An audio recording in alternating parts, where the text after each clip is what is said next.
Transfiguration is a Gnostic method of accomplishing the Endura, which is the process of completely replacing the mortal, separative, earth-born human being with the original, immortal divine being, the true spirit human being intended by the divine plan of creation.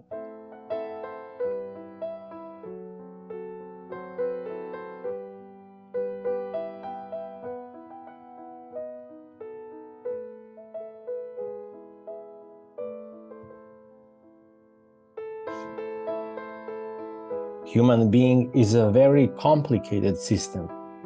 First, we must take into account that we consist of a mortal part and an immortal part. The mortal part is our personality. The immortal part is what we call the microcosm.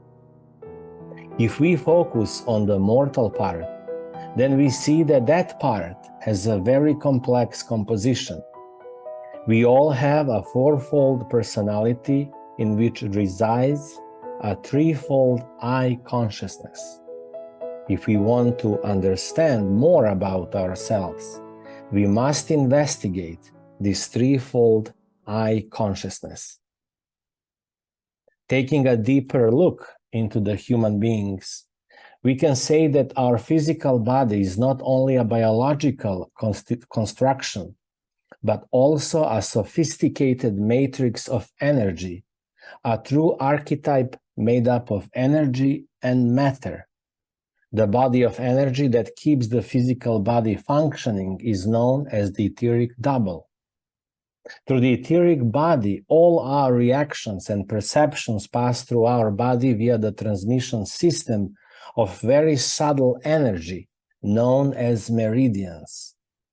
These meridians are like very fine threads through which our vital energy circulates and surrounds all our organs, limbs, muscles, nerves, and tissues, determining the renewal of cells, assimilation of nutrients, and the elimination of toxins. Through the astral body, the whole life of feelings and desires penetrates our 7 chakras, the 7 great wheels of energy found along our spine. They regulate the functioning of our entire endocrine system through the 7 glands that coincide with the location of these chakras in our organism or that are activated by them. Through the mental body, all our thought life penetrates our brain, our central and peripheral nervous system. Understanding this cellular memory that can turn genetic tendencies on or off is fundamental if we are looking at health from the perspective of the universal teachings. It becomes evident why the great majority of healing systems used today do not result in a complete balance, nor in a definitive restoration of our health. We should always treat our organism with respect, minimizing the effects of the inherited tendencies and limitations which we all possess, but which are different for each of us. Of course, human beings should always seek the best treatment within their reach to restore the health of his or her body. Today, it is impossible to imagine life without modern science. The early scientists began to work towards a rationally controllable way of carrying out research. As this process developed, human intuition was increasingly excluded from scientific thinking, and today it has little or no role to play. The American historian Lash points out that the result of this is a culture focused on self-reflection and self-development, where people are overly concerned with themselves and consequently no longer able to recognize nature, culture, or any other form of life as important as themselves. The environment, society, and the human body, according to Lash, now pay the price for this unbalanced perspective. The nucleus of consciousness has been formed over the billions of years of the evolution of life on our planet, growing slowly from a physical, almost automatic consciousness of single-cell organisms to complex beings such as plants and animals.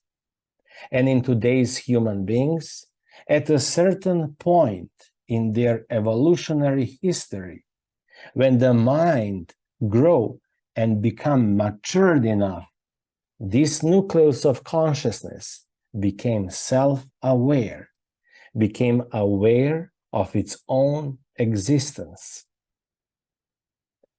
From the moment we became self-aware, our consciousness separated itself from the whole, separated from the immense river of life that flows throughout the universe.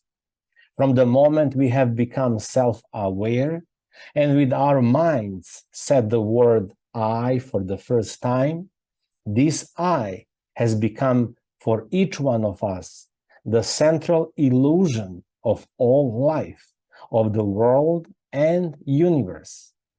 In this immeasurable universe, our tiny I became the center of everything, converting, transforming us irreversibly in egocentric beings. On the basis of the old egocentric human consciousness, wholly focused on self-development and submerged in our own I, the divine new man of the spirit cannot be developed. On the other side, we can think of Buddha, of Jesus, of Krishna, of Hermes or Zoroaster. All these human beings surpass the frontier of egocentrism, overcoming it in themselves, and profess the path that can take us from self-awareness, consciousness, to a new consciousness, a path that was often symbolically expressed as a miraculous path, where human beings were healed of their ills. What the universal teaching tries to convey to us is that there is a common evil, a singular great illness that must first be overcome if we want to join a completely new and different way of life. It is the disease of egocentrism, the fundamental disease of self-centeredness. Will need to reach a point of saturation for the individual and all of humanity collectively until we awaken to that which awaits us beyond the border of our own I. The human being who awakens from his egocentrism will find that he or she also inhabits a cell of the universe, a micro-universe, a microcosm. And when we awaken from the deep sleep of our egocentrism, we recognize the grand dimension of our lives which we have overlooked. Ironically, it is as if humanity had stopped in adolescence, and its adult phase continued a process full of anxiety and tension built in the construction of the individuality. It is as if a caterpillar decided to live its entire life as such, counting and accumulating leaves, not even dreaming of the possibility of undergoing another transformation process, and believed that those who return like butterflies, flying over the branches of trees where she finds herself, are supernatural beings whose glory to her is unattainable. The universal teaching calls this moment the awakening unto new life.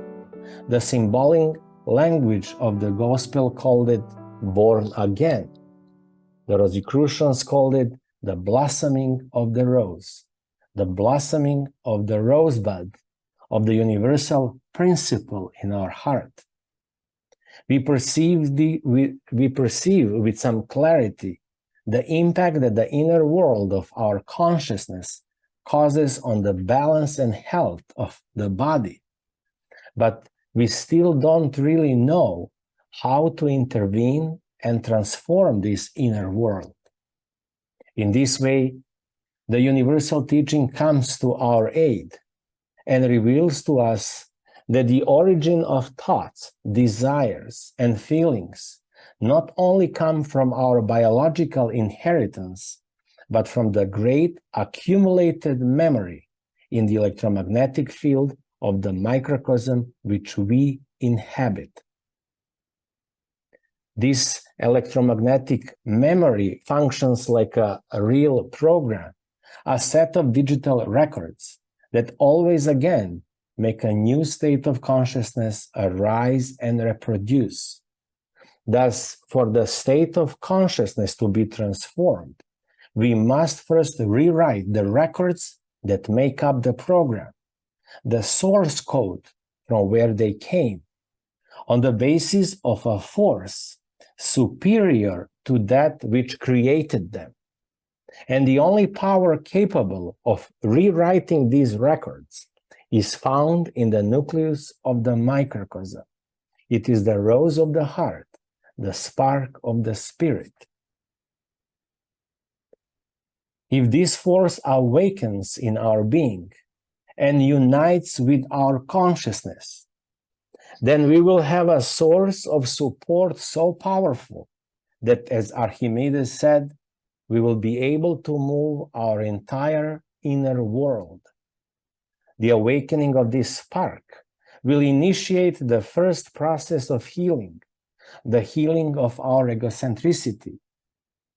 And the first process of healing will unleash the second, allowing the new consciousness to begin to act upon its inner world as a powerful healing factor, like a powerful remedy for our endless worries, anxieties, and fears, which are the diseases of our soul. The new consciousness will be transformed then from the depths of the ancestral records, the code to our thoughts, feelings, desires, and reactions. And in the power of the Spirit, our soul is then healed. If our conflicts are resolved through inner self-revolution, a new state of health will manifest itself in us. Not just our physical health, but in a healthy life overall, from our thoughts to the balance of our physical bodies.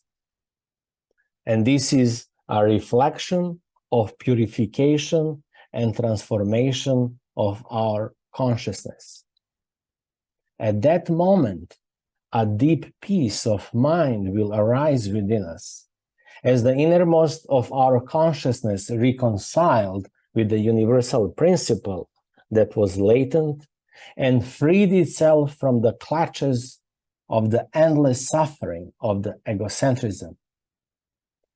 At that moment, an undisturbed inner peace will also arise within us, in the same way how thinking, feeling, desiring, and acting were brought into harmony with our true nature, and thus freed from the autopilot conditioning that constrained us.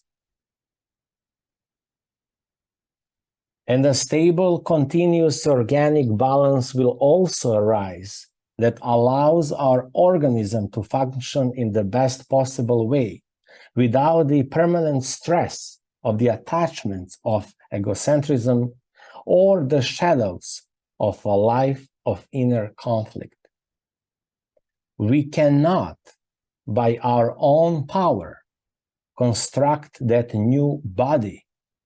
We must build it in the power of the Spirit, God's Spirit, which manifests itself in the Spirit spark in our heart.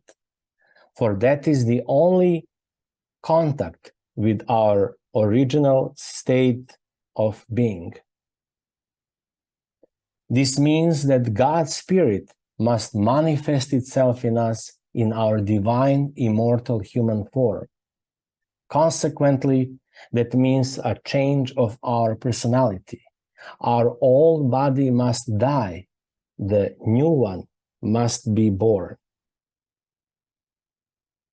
Our I being, our self, the dark soul essence in us, our consciousness according to this nature, will have to descend from its throne. It will have to yield to a new consciousness, a new universal consciousness, a cosmic consciousness. I, which is the creator of our delusions and the maintainer of our suffering, and therefore our greatest enemy, this I must make way for him who was, who is, and who is to come, our true personality. This change of personality is a great and glorious process, a process in which the self, the old man, continually decreases, while the new man, the Son of God, continually increases.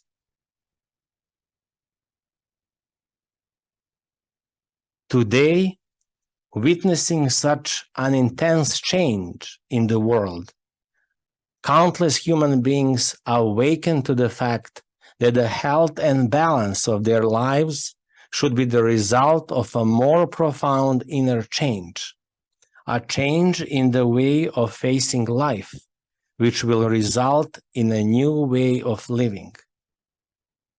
This is the rebirth and the essence of transfiguration, the Spirit of God manifesting itself again in His creation, the true original human being, perfect as He is perfect, and created in His image and likeness. In this process, the rose of the heart becomes so powerful, it takes control and completes the process of transfiguration.